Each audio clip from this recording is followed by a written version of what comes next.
Ամեն անգամ թվում է, թե չկա Օվերտոնի որևէ պատուհան, որ այս ռեժիմը չբացի եւ ամեն անգամ մեզ թվում է, որ էսել ու ավելի զարհուրելի, ավելի աբսուրդ, ավելի բռնապետական, ավելի անտրամաբանական, միջազգային բոլոր նորմերի վրա թքած ունեցող քայլ այս ռեժիմը հնարավոր չէ որ անի։ Տեղեկատվություն ստացվեց, որ կալանքի է տարվում հայրենիք կուսակցության գլխավոր քարտուղար քաղաքագիտության դոկտոր Խաչիկ Գալստյանը եւ ինչ մեղադրանքով հակակոռուպցիոն կոմիտեի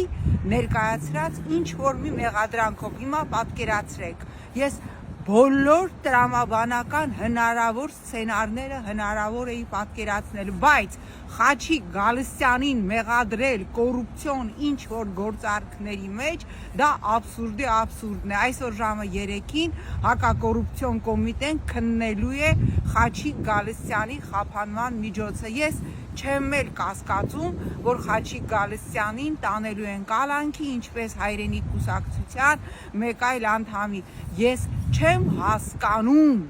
տրամաբանությունը այս ռեժիմի այսքան վրեժխնդիր լինել անգամ այն գործիչներից, ովքեր իրենց ձևակերպումների, իրենց գնահատականների մեջ, ինչպես օրինակ Խաչիկ Գալստյանը մշտապես եղել են կոռեկտ։ Ինձ շարունակում է զարմացնել միջազգային հանրության Նիկոլի տերմինոլոգիայով ասած եվրոյոնջաների այս քար լռությունը, այս անասնական անտարբերությունը, երբ որ տեսնում են, թե ինչպես Հայաստանի բերդերը լցված են քաղաքական բանտարկյալներով։ 26 թվականը բանտախցերում են դիմավորելու 4 սրբազաններ, թեմերի 4 առաջնորդներ, որոնցից մեկը Միքայել Աճապահյանը նոր է տարել բարդագույն վիրահատություն։ 26 թվականը բանտախցում են դիմավորելու 2 մեդիա գործիչներ՝ Նարեկ Սամսոնյանը,